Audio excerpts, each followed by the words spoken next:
next case is Mark William Baker et al. Versus the United States. Mr.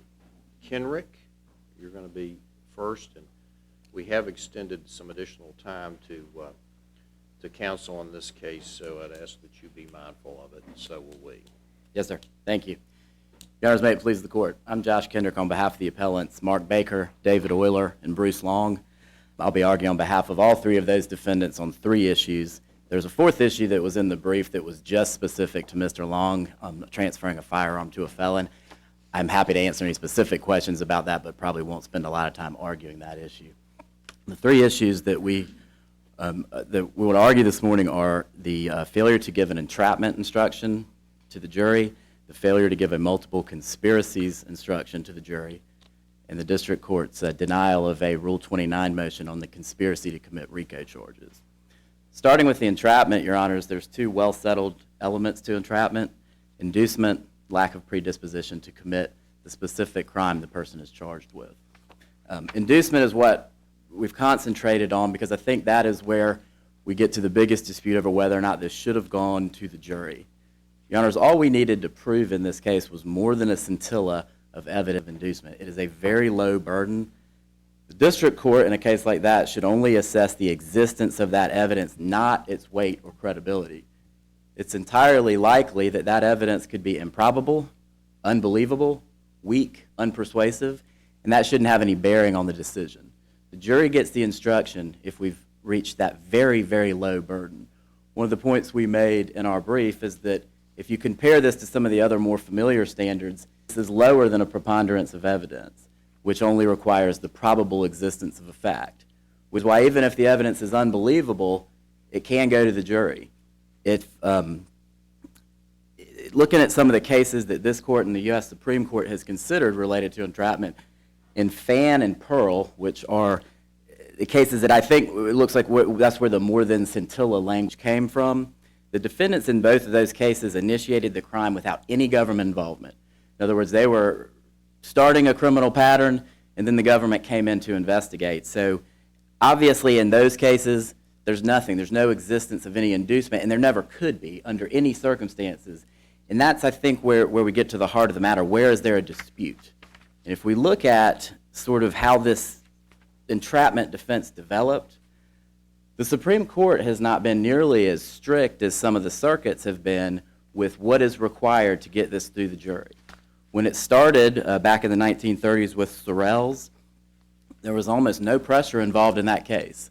There were a couple of questions asked to a bootlegger to get some liquor, and the court said, that's got to go to the jury. They've got to consider whether that's entrapment or not. The inducement was based on the relationship. There was a military camaraderie argument.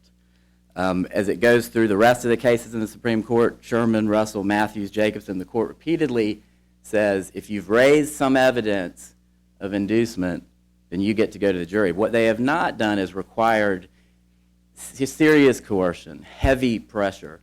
And based on that, I think that what you can look at and determine is that they've talked about relationships. In each of those cases, the government agent had some relationship to the defendant, and that's how they were able to coerce them into doing something. Mild forms of persuasion are fine. This court has said in Squillicote that, actually I will correct what I just said, more than a mild form of persuasion, but in that same case talked about some of the types of persuasion that would count as an inducement: appeals to sympathy, friendship, need. The record in this case reflects that the confidential informant that worked for the government spun stories of extraordinary amounts of money. He built strong friendships and relationships with the members of the defendants in this case. He talked about his health problems. He talked about his financial problems. He had business investments with these people. He had loans with them. He built this relationship, and then he mined that relationship to have them commit these crimes, which we admitted to most. But if the government can create an opportunity for an otherwise willing defendant to commit a crime, and that's not supposed to be sufficient for an entrapment instruction, where does one draw the line? What is it about this case that makes it different from the run-of-the-mill case where the government simply creates an opportunity for an otherwise willing defendant to commit a crime? It's the relationships, Your Honor. And I think that what you have here... You have to have complete strangers to a transaction? No, Your Honor, of course not. But the point of a relationship is there something beyond just solicitation? In other words, if the government says, hey, do you want to get some drugs for me, or do you want to become involved in some money laundering, that's solicitation. If the government uses someone who has a plus factor of influence, if someone who has a stronger relationship, someone who has an extraordinary inducement they've given this person, then you get past that burden and it goes to the jury. I think the line that we're talking about, Your Honor, is not today whether or not we decide were these men entrapped. The question is, was the jury able to do it? There isn't any way in 15 minutes I could recreate 8 weeks of trial, and even pointing to the parts of the record that we've pointed out in our brief and looking through, there's still not this overarching theory that we kept getting through with the CI and the FBI agent, that there's more going on here than simply offering the opportunity to commit a crime. There's this deep intertwined relationship, there's secrecy, there's isolation, there's the CI saying that I was giving larger and larger enticements. I was trying to make it, as good as I could make it. And that's where the line is, Your Honor. The line is, when do we send it to the jury? And I think that in most criminal cases, these issues should go to the jury.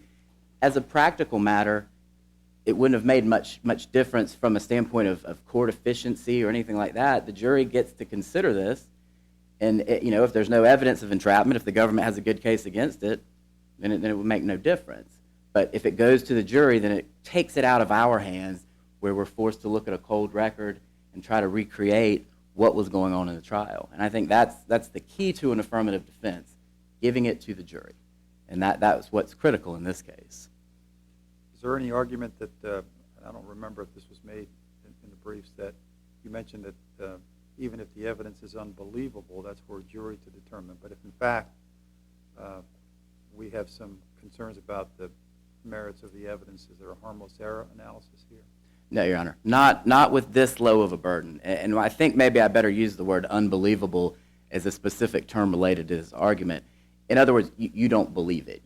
Not that it's wild, crazy, or fantasy, but more in line with, I'm looking at this argument and I'm looking at what you're saying, and it's not swaying me. That, I think, is a jury function. It isn't a judge function.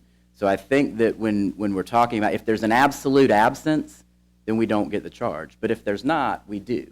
And again, that shouldn't change the outcome of a case if the charge goes to the jury and the government's done their job.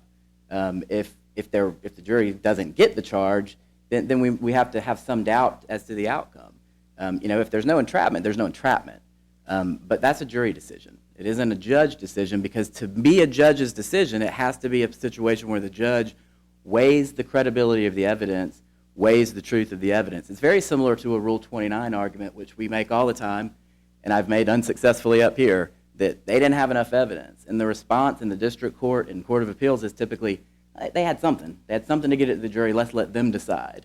And I think that the only time we would find a Rule 29 was proper to be granted when there was just nothing. And that's a very rare occasion. And I think in this case, there's no difference. If we've raised enough to get entrapment to the jury, they get it.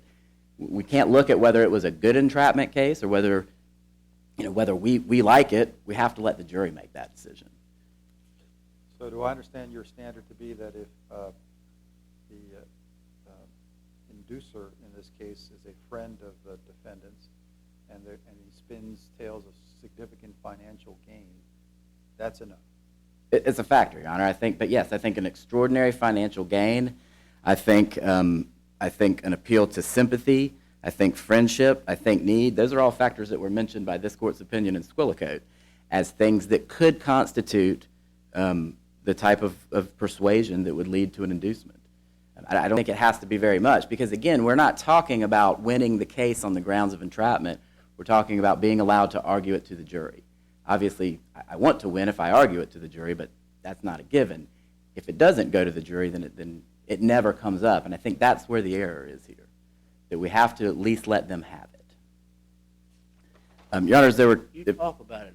You've only talked about it inducement. How about predisposition? Your Honor, that was an issue that I guess I've struggled with how to address. The court did not make us bring make us bring forth evidence of a lack of predisposition. But the government points out in its brief correctly that you probably could affirm if you found that there was enough predisposition to defeat the entrapment, to defeat an entrapment argument. So looking at the evidence of predisposition, that's the one where the Supreme Court, I think, has been much, much looser as what they will say was a lack of predisposition. If you look at some of their past cases, in Sorrells, the defendant, who they found should have the entrapment charge, had a reputation as a rum runner, and that was a bootlegging case. In Sherman, the defendant had prior involvement in illegal drugs, and they found that there was still not enough predisposition to keep it away from the jury. In Russell, they actually addressed predisposition head-on and said, it's fatal because you've conceded predisposition. So in that case, there was no evidentiary question at all. And then in Jacobson, where you have a guy who's at least got some proclivities towards child pornography, they say, he didn't have predisposition specific to this crime. So what we did raise through the testimony, and what I think the agents admitted, were that none of these men had criminal records. We looked at the evidence, and though the government, I think, disputed it with us, we argued that there was no real evidence that criminal activity had been going on before the government CI became involved with these men. And honestly, once he stopped contacting these men, they then stopped committing any crimes. That's what the evidence showed. It was in dispute, not nearly as hotly disputed as some of the other issues. We clearly raised enough lack of predisposition to send this to the jury. The courts have repeatedly said that when you're talking about a lack of predisposition, you're putting yourself out there for a searching inquiry into your mind, and a defendant runs that risk. In this case, it didn't happen. There was simply no evidence to show that these folks had a specific predisposition to commit these crimes that the government's informant got them to commit. Your Honors, if there are no more questions on entrapment, I'll move on to my final two issues, the multiple conspiracies and the RICO. I only have a few minutes left. These are much simpler issues, I think, because they involve a lot of the facts here, and they sort of go together, so I'll try to argue it that way to some degree. But in the multiple conspiracies, we asked for a multiple conspiracies jury instruction because when the evidence all played out by the end of trial, what you had was a series of unrelated, and I call them conspiracies for ease of argument, but they really weren't because you had Mr. DeLilio as the central figure. I think an easy way to picture this is if we take this government CI. Well, if he's the central figure, then how are they unrelated? Because he can't be a co-conspirator. So I guess when I say the central figure, let me make it clear. It's Mr. DeLilio doing a deal, the CI doing a deal with Appellant Long, with Appellant Baker, with Appellant Willer. But there's no connection between the three of them in relation to these criminal activities other than just the fact that this government CI is the person that kind of forms the linchpin of the activity. And he can't be part of the conspiracy. So if he's the connecting factor, then he can only be a connecting factor to each individual, and he can't be a co-conspirator. So there can't be an overarching conspiracy. A way to look at it would be to, if you take away the government CI, and you make person 1, 2, and 3, and you have the evidence that the government put up. The other dozen or 15 conspirators in this case. Again, there was no connection between them other than in relationship to Mr. Joe DeLilio. So the evidence that came up here. But as I recall, your argument, at least on brief, your argument solely goes to the defendants that are represented here today and doesn't deal with all the other defendants in the conspiracy. I don't think that changes the equation, Your Honor, because if we look at the other people, we're not looking, first of all, at everyone charged. We're looking at everyone the government produced evidence of. And there were some facts in dispute. So again, talking about a jury charge, we had a correct position that there was, again, if you have 1, 2, 3 separate people, and one person is dealing with Mr. Long, one person is dealing with Mr. Euler, and one person is dealing with Mr. Baker. If there's no connection between those three outside of these three unrelated people, there's no overarching conspiracy. What about the Hells Angels connection? Your Honor, and I wondered if that would come up. I don't think that matters. Hells Angel is a membership in a motorcycle club. As we went through this evidence, this case lasted for 8 weeks. The reason the FBI got involved with the Hells Angels Motorcycle Club was because there was this issue with the Outlaw Club and this geographic control. Not a shred of evidence arose about that in 8 weeks of trial. Not a bar fight, not a Hell's Angel run attack, nothing, no violence, nothing. The membership in the Hell's Angels was unrelated to this because, again, this wasn't happening before the government CI showed up, at least according to the government's evidence. But it was related because the president of the club got a 10% kickback on all the money that these people made in these common things that they were doing. You know, I see my time's out. If I can answer your question.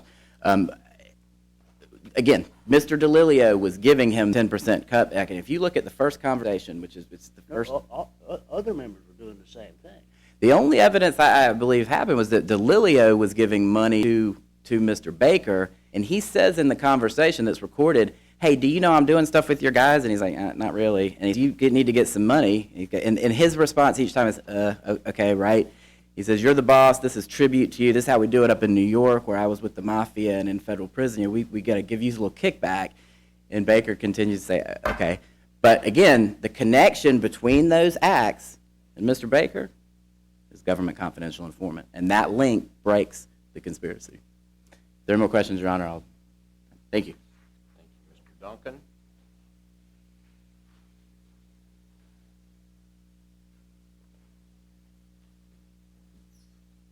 Good morning, Your Honors. I'm Mike Duncan here on behalf of Appellant David Euler, and I'm here to address the insufficiency of the evidence to support Mr. Euler's conviction on the 924C count in the superseding indictment.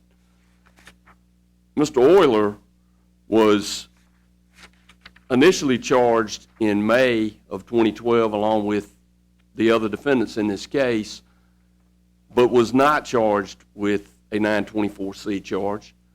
That charge was added in following the search of his home, the bust of his home, at which time in June of 2012, at which time he was arrested.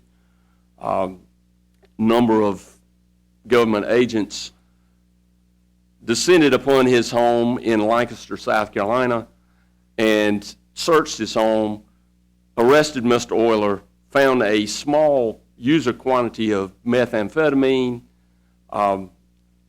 and subsequent to that, in September, the superseding indictment was issued, and 2 counts were added. 2 new counts were added against Mr. Euler, one being this possession with intent to distribute methamphetamine from the meth that was found in his residence. The second being this 924C count from 3 firearms that were found in his residence at the time of his arrest. The government contends that there was additional evidence, there was some other evidence that supported that charge, but the fact of the matter is the count was added only after his arrest and only after the search of his home. There's, as the government points out in their brief, there was a phone conversation, audio at the store location where Joe DeLilio operated a pawn shop, jewelry store, and it's at the very end of one conversation, and we're talking about, as to Mr. Euler, about 4 months of dealings with Mr. DeLilio, being in that store many times. The government tapped Mr. Euler's phone for 60 days. They were on the wire for 60 days, and there is absolutely no evidence to support this charge other than the last 3 seconds of as Mr. Euler's leaving that store on one occasion in March of 2012. He has a gun, doesn't he? Sir? Doesn't he say he has a gun? Sir, he says, I've got my gun, is what it sounds like. I will concede that it was clear when I got it last week on a request from the court, then it appeared to be in the discovery. It wasn't played in the courtroom. Wasn't the jury entitled to believe that? You know, I've seen my time's up, but Please. thank you, sir. I think that given the utter lack of evidence other than that one instance in a garbled conversation as Mr. Euler's leaving, I do not believe is sufficient to support his conviction. Mr. Duncan, did you say that the tape was not played at trial? The Audio? the audio was not played during the trial as I recall. Okay. I'll ask the government about that. Thanks. Yep. Thank you. Thank you very much, Mr. Littlejohn. Good morning, gentlemen. I'm Cam Littlejohn from Columbia. I represent Carlos Hernandez. I was also trial counsel for Mr. Hernandez. The one issue we have concerns his sentencing and the district court placing him in a criminal history category 4 as opposed to 3. We contend that his 1989 conviction should not have been used as a basis for 3 criminal history points due to the fact that the 15-year window had expired. The window expired on December 31st, 2011. Thereafter, there was evidence that did implicate Mr. Hernandez in the conspiracy, but prior to that time, the state of the record only has really 3 bases upon which the district court could have found relevant conduct during December of 2011. The first item were toll records that the government introduced showing where Mr. Hernandez's telephone had connected with Mr. Chitwood's telephone on a number of occasions. There's no substance to the conversations. There's no indication in the record as to who was actually speaking during these telephone connections. Mr. Littlejohn? Yes, Your Honor.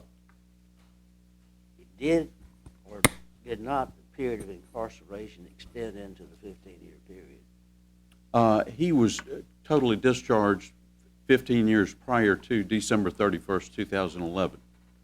So his 15 years began to run at that time. But as of December 2011, if that answers the court's question. Yeah, I think it does. All right. The state of the record was that there were these toll records that showed connections between Chitwood and Hernandez, but we contend the timing of these calls, as opposed to the government's argument, really showed nothing due to the vast number of calls between these 2 individuals who were actually best friends. I notice my time is up. Anything further you want to tell us about that? There were only 2 other things quickly.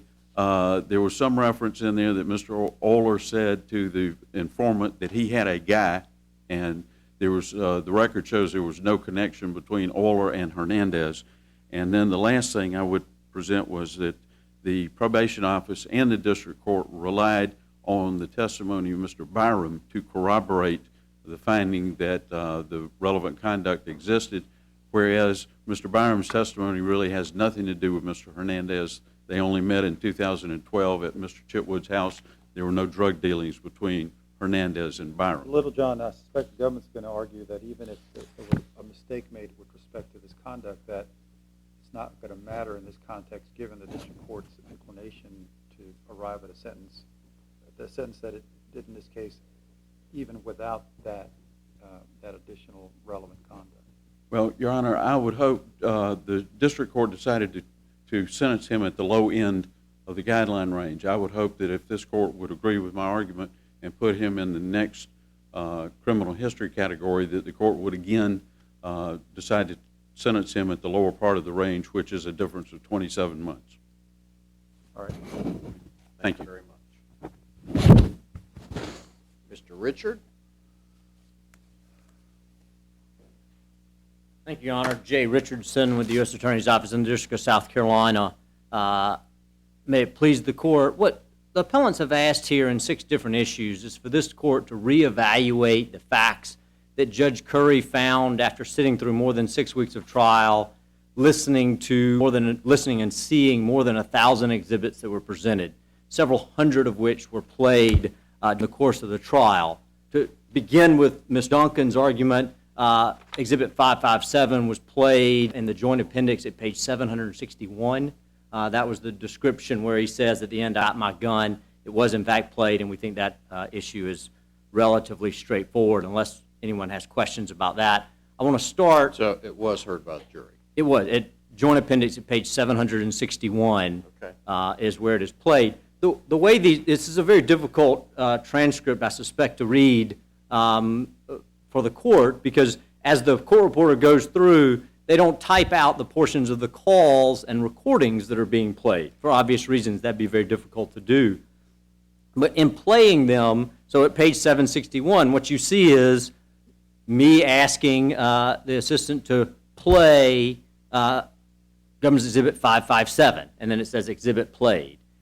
Where you then have to go is then you have to go to the transcript or the actual recording as you requested to see what was actually played. So it makes it somewhat difficult to pass through, but I think the record is very clear, or we tried to make it as clear as we could over the course of this long of a trial as to what exhibit was being played when.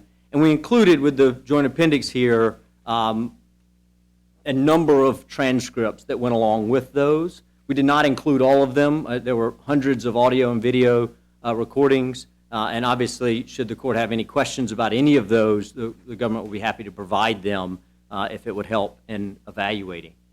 I'd like to turn and talk a little bit about the entrapment charge. That seemed to be the issue that took most of Mr. Kendrick's time and seemed to be the focus of the issue. And what he says here for the first time, I believe, if you compare the briefs, is that what he's seeking is a solicitation plus friendship test, right? The court in Sue, Judge Motz laid out a solicitation plus improper conduct or government overreaching. That was the Sue test. That's what was laid out there by this court a few years ago. And instead, what Mr. Kendrick suggests is that we should adopt a relationship plus friendship test. And I think that's not an accurate test. I don't think that's what's reflected.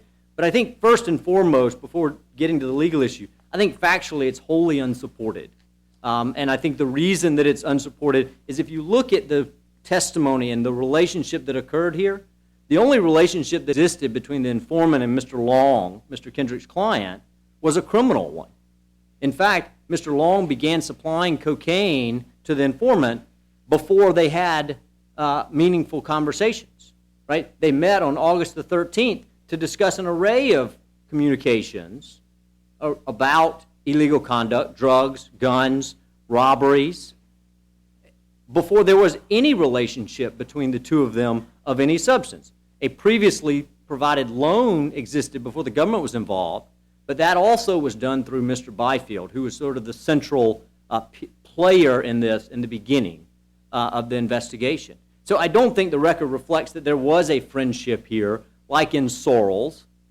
And I think Sorrells is an example where these two guys had been war buddies together. They had served together, and he said, I really need a drink, I really need a drink. And he played upon his sympathies in that manner, right? And the informant used that relationship as an improper sort of twist to make something happen.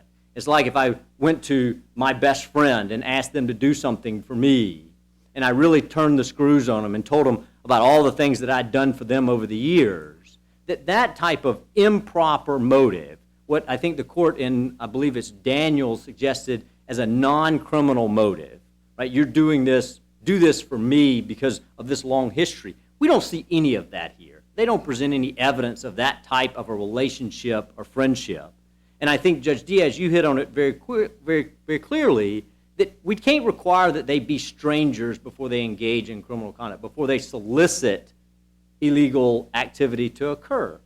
Because I think in a context like this with the Hells Angels, they don't deal with strangers. They only deal with individuals that they trust, right? And so they have to develop a relationship before this group would ever let anybody in. So I don't think that the mere friendship is sufficient, but I don't think that they established that a friendship separate and apart from the criminal conduct ever existed, particularly with respect to Mr. Long in this particular case. What about the claim that we had a little bit more here in terms of the financial difficulties that some of these defendants were facing?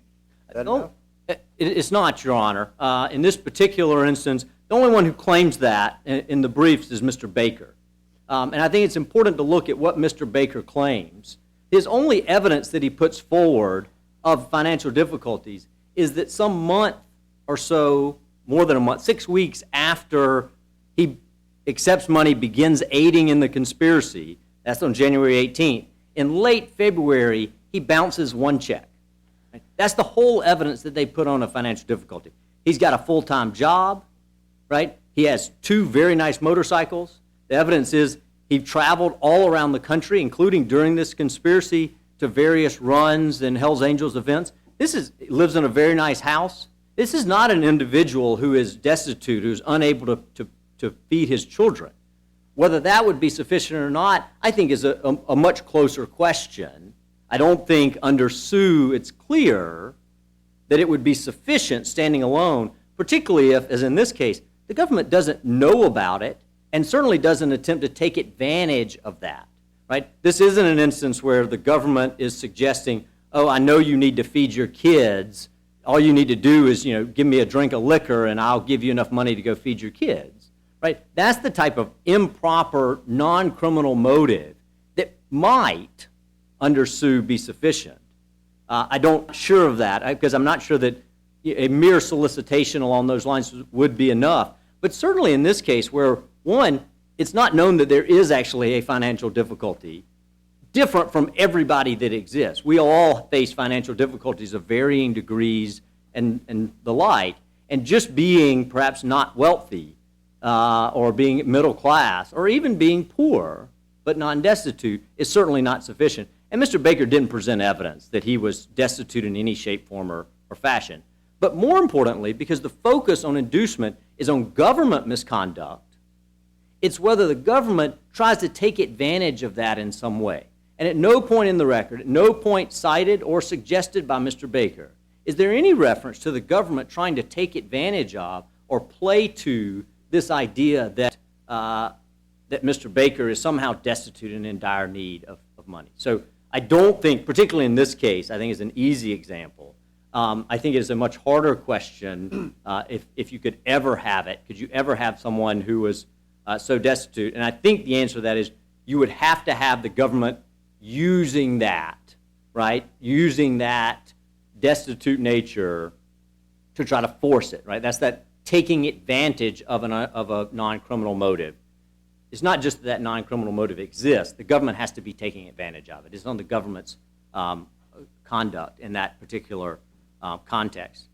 The answer to your question you asked about whether harmless error would apply, under Sculicotti and Pissarro, it does apply in this context. We do think it would, and to the extent that the court found that there was any evidence, which we don't believe that there was any evidence presented, we do think the court would engage in the harmless error analysis. We mentioned that in a footnote to the brief. With respect to the multiple conspiracy instructions, unless anyone has further questions about the entrapment issue, I think with respect to the multiple conspiracy instruction, I think it's important to know a little bit about the timeline here, and I don't want to belabor this point because I get the feeling, particularly from your first argument, that y'all are all intimately familiar with the facts in this particular case. But I think what we see is not multiple conspiracies that are unrelated from one another, which is what would be required to get a multiple conspiracy instruction, but indeed a conspiracy that's tightly related, and it's related through the Hells Angels and their leadership. And I think that's really reflected in a variety of different instances, and I'll run through them just briefly. I won't belabor them given the time, but I think we see it begin on May the 13th, where Dan Byfield, who at the time was the president of the Hells Angels, describes to the informant how a guy named Diesel, Bruce Wilson, who was a part of this group, an indicted co-conspirator, that Diesel was supplying guns for the Hells Angels, and he was given a cut of his profits back to the club. Right? So that's the first time we see this organizational principle, that when people, and this is independent of the government, this is being described to the government but not involving government action, he's saying when Diesel does these guns, he makes these 45s, he was a gunsmith, he gives part of his profits back to the club. Sort of like a tithe. Sort of like a tithe. In fact, that was the I believe Mr. Duncan during the trial used that example because, in fact, they use a 10% tithe. That's the number that I believe is first mentioned specifically by Bruce Long on August the 13th. He describes at the end of a conversation where they've talked about drugs and guns and robberies and money laundering. He says, in a context that is not perfectly clear, there was testimony it was related to drug dealing. There was testimony that it was related to profits he was making from pressure washing. Regardless, Mr. Long says, I'm going to give 10% of my profits back to the club. Right? And so what we see both in May the 13th, but also on August the 13th from Mr. Long, is this idea that this is how the club operates, right? That they're getting a tithe, the club, the leadership of the club are getting tithe as a result of the illegal conduct that is taking place. And we see the relationship is both overarching, but it's also very specific, because on August the 5th, we see Bruce Long supplying cocaine to the informant, but he's not doing it directly. He's brought into this drug supply relationship by Dan Byfield and Lisa Byfield. So the three of them are a conspiracy, wholly independent of what is happening with the informant, to supply narcotics. And we see, as Bruce Long is convicted of that deal on August the 5th, that Bruce Long is involved in that Dan Byfield, Lisa Byfield, and Somying Anderson are all involved in that distribution, right? That's the conspiracy, right? And it's a conspiracy that falls under the Hells Angels umbrella. You hear on August the 19th and August the 23rd this description of how this works. Dan Byfield describes it.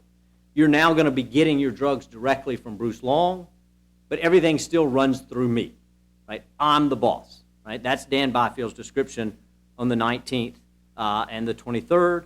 And then I think maybe the most revealing conversation during this group is on January the 5th, where Dan Byfield describes what the Hells Angels does. He really sort of opens up and describes how this organization operates. And he says, you know, the club, lots of these guys, lots of my brothers believe it's just about the money. And Dan goes on to explain, I like to believe, he didn't say he does believe, he says, I'd like to believe it's about the brotherhood and the money.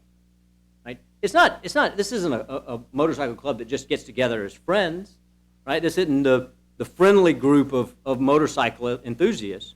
This is a gang. And they're operating in a criminal space. They go on and they talk about what is happening at what they call church. Again, back to your tithing principle, they hold church, which are their charter meetings, their chapter meetings. And they talk about how at church they are discussing the informant. And Dan says, you've been good to us, right? You've been good to the club, and I'm telling everybody, right? I'll talk to them for you. But he's describing how they operate. And he goes on and also reveals another aspect about the overarching nature of the club and how it operates. He talks about how the Hells Angels, this particular charter, has a bug sweeper, an electronic surveillance detection piece of equipment. You may be familiar with them. They often, sometimes are used in particularly secret hearings, that they will run them around a room with security purposes to determine whether there are any listening devices that exist. And on January 5th, Dan Byfield describes how this Hells Angels club operates, right? The club runs background checks on individuals, right? They do that type of activity. And Dan Byfield also describes how he, as the president of the Hells Angels, although at this point he is the vice president, he has now handed off the reins to Mr. Baker, he always has someone with him with a gun, right? Why? Because this is a criminal organization. Right? It's involved in criminal activities.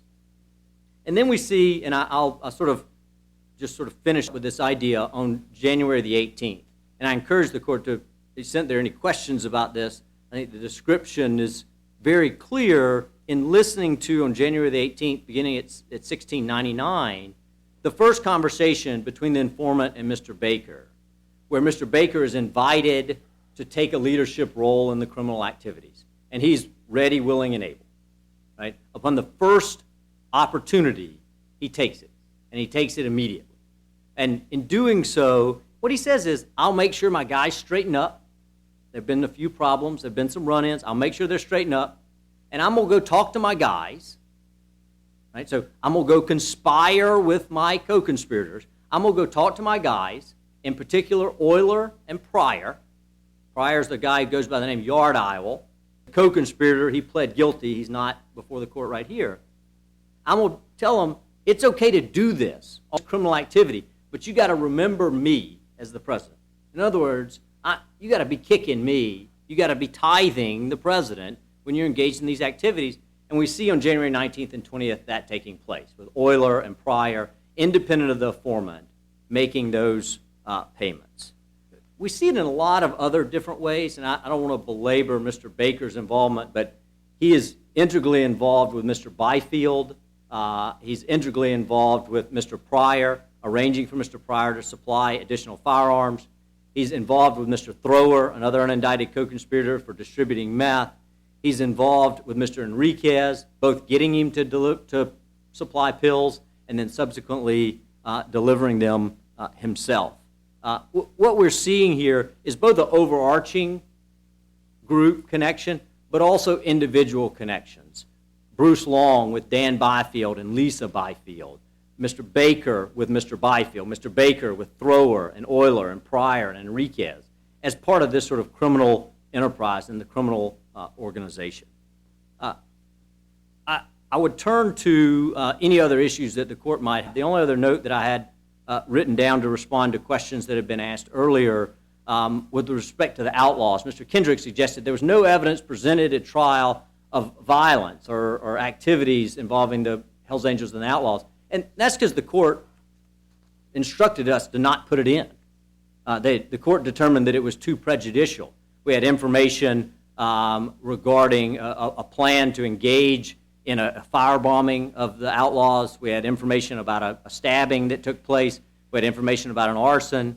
What the court limited us to doing was to putting in evidence of why this charter began.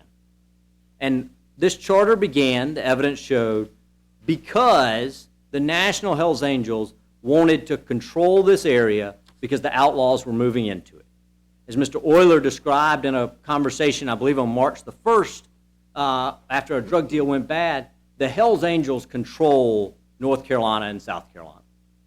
And when the outlaws had moved into the Rock Hill area of South Carolina, the National Charter started this group, the Nomad Charter in South Carolina, to keep the outlaws out, to maintain the control that the Hells Angels wanted over the state. That's why the charter was formed, and we think that's what's reflected throughout this sort of criminal enterprise and organization. What's your response to the arguments on Mr. Hernandez's sentence? I think what the evidence showed with respect to Mr. Hernandez is this. The question was whether Mr. Hernandez, by preponderance of the evidence for the court, was involved in the drug distribution in December of 2011. That was the question that was put forward for the court. And the court, evaluating the evidence, having sat through the trial, determined that it had. And here's what it was based on. Post-December, we saw how the conspiracy operated because we went up on a wiretap. And we established very clearly that Hernandez was supplying Chitwood, who was supplying Euler, methamphetamine. That was sort of the supply chain that we saw. And then we go back to December, and there's no wiretap there. But we see the exact same pattern in pen records, so the telephone records, showing the calls going from the informant to Euler, Euler to Chitwood, Chitwood to Hernandez, and back. And in the conversations that we do have recorded with Euler, for example, Euler describes circumstances that make very clear that this is his supply chain. This is who he's been getting it from. This is his close friend, Mr. Chitwood, who he had been a Southern gentleman with, and how he was getting it from his guy, that being Mr. Hernandez. We described sort of the detail of those connections, how they're coming from Atlanta. Just like when we get up on the wiretap, we hear that Mr. Hernandez is getting it from Atlanta. I think what we saw there and what the court found as a factual matter is that Mr. Hernandez was involved in two distributions and an attempted distribution in December that would put him within that 15-year window. He did that both based on the idea that we established this pattern of conduct that wasn't shown to have just begun. In fact, the record suggested that had been the ongoing pattern, the ongoing conduct where Hernandez is supplying Chitwood and Chitwood is supplying Euler. And so I think what the court found by preponderance of the evidence, and we think is fully supported by the record, based on the toll records, based on the testimony at trial, is that that was the supply chain. And there was nothing in the record that suggests that that supply chain had been altered or was different in any manner, but instead that was the supply chain that took place in January, February, and March, was the exact same one that was taking place in December. What about Mr. Littlejohn's argument about the 15-year having expired? Well, that is the, I think, the core of the issue. The 15-year window ended on December the 31st. And so if Mr. Hernandez's conduct, his engagement in the conspiracy, began prior to December 31st, then he's within the window and the criminal history applies. If it only begins after December 31st, then it's outside the 15-year window. So the interest and sort of relevance of his involvement in the December 9th, December 13th, and December 23rd transactions that Mr. Euler engaged in, that he got from Mr. Chitwood, that he got from Mr. Hernandez, the reason those are relevant and critical in this case is not because it's relevant conduct that increases his weight, but instead it's relevant to Mr. Littlejohn's argument because that puts him within the 15-year window. Right? The 15-year window from his criminal sexual assault of a minor conviction ended on December 31st. And so what Judge Curry found was the December 9th, December 13th, and December 23rd involvement by Mr. Hernandez was sufficient to put his criminal conduct within the 15-year window from his prior criminal sexual assault. And it's the phone tree record that's your best evidence on that. I think the phone tree evidence combined with the modus operandi that we see happening in January, February, and March, as well as combined with a number of sort of little nuggets that run throughout that I think corroborate the phone tree. Right? For example, where Mr. Euler describes how he's got to get the dope from his good friend, his partner, that's Mr. Chitwood, who then has to get it from his suppliers, Mr. Hernandez. And the court allowed, without objection from the defense during the trial, over the defense's objection, allowed the agent, based on the context of the calls and his involvement in the investigation, to say that based on his interpretation, the individuals, the partner and his supplier that are being referenced there were in fact Chitwood and Hernandez. We think the record showed that pretty clearly in December. Thank you very much. Thank you, Your Honor. Mr. Kenrick, you've got some rebuttal time. Thank you, Your Honor. May it please the court. I just wanted to respond to a couple of specific points and may not need all this time. I want to start with some of the government's positions on entrapment. It's not a solicitation plus friendship that I'm looking for here. And in relation to the case of Sorrells, which was the very first entrapment case, these were not war buddies. What happened in Sorrells is a guy who has a reputation as a rum runner is sitting at a bar. Undercover agent walks in and says, I was in some division in some war, and it happens to be the same one. And he says, oh, me too. And they sit at the bar for a little while drinking, go back to his house. I don't know what they were drinking. I guess not whiskey. And he keeps saying, I want to get some bootleg whiskey. And at that point, he says, sure, and gets him. So that relationship was just a few hours. And there was no overarching coercion. There were no threats. It was the relationship. It was the building of the relationship. It's important because we hear this all the time when we're talking about the Rule 29 context. Isn't the jury entitled to draw this inference, to make this finding, to make this decision? That's what we're asking for here. Let the jury make a factual determination. We're not asking you to reevaluate the facts. What we're asking for you to do is to put the evaluation of the facts in the jury's hand where it belongs, and it's the cornerstone of our trial system. Nearly every factual dispute goes to a jury. Not the gatekeeping function where there is no factual dispute, That's a streamlining process to make a trial more efficient. But if there's some dispute, it ends up with the jury. And that's what we're asking to happen here. In response to the government's argument about Mr. Baker's financial difficulty, he did present evidence on direct testimony through his mother that she had been paying bills, that he had lost his hours at work. The idea of destitution versus a rich person, again, it plays directly into the idea of a jury making this determination, because an inducement to that destitute person, an inducement to an average person, and an inducement to a billionaire are all possible. But they're all going to be very different. So we let the jury handle that factual dispute. I think the question there is how destitute is enough, is what the government says. That's the wrong focus. The jury will answer that question because it will change from case to case based on the targets, based on the activity, and based on the government. The theory, before I move on, behind entrapment that keeps showing up is that the government should not punish crime that it creates. And there's a lot of different exceptions to that. There's conditions to it. But that is the underlying philosophy of entrapment, and the jury should be entitled to make the determination of whether or not that occurred. I'll be brief. I mean, on the multiple conspiracies, if you look at sort of how these deals play out, even in money laundering, drug dealing, the armed robbery, it's constantly a government CI talking to an individual saying, hey, don't tell anybody. Don't tell anybody you were here. Don't tell anybody what's going on. I don't want anybody to know what's up. And then he goes and he may give money to Mr. Baker or Mr. Byfield, but it's always the government CI who controls this activity, which prevents there from ever being a knowing involuntary agreement. There's no agreement between the two people because they're separated by the government confidential informant, and I think that is that's clear from the record. I'll just address one last point. I think this is outside of the record, but I think it bears addressing. The government wasn't prevented by the court from putting all this horrible evidence in because she didn't want it in, because it was too prejudicial. The firebombing he refers to took place years before any of these men were members of Hell's Angel, or I think in some cases of None a. of this is in the record.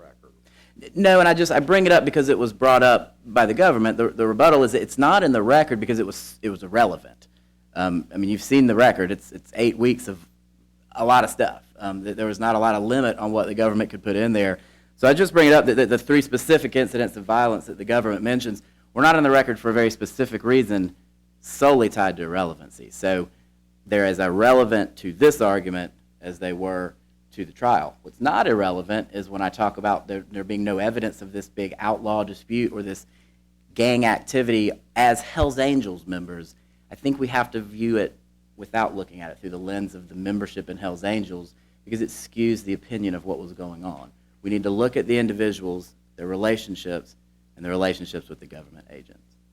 If there are any more questions, I'll conclude. Thank you very much. Thank you, Your Honors. Mr. Duncan, you have a minute if you'd like to use it. Yes, sir. Obviously, very briefly. Your Honor, in response to the government's point of playing the audio, there were numerous exhibits, numerous audio played during the 6 weeks, 6+ weeks of trial. In the context of that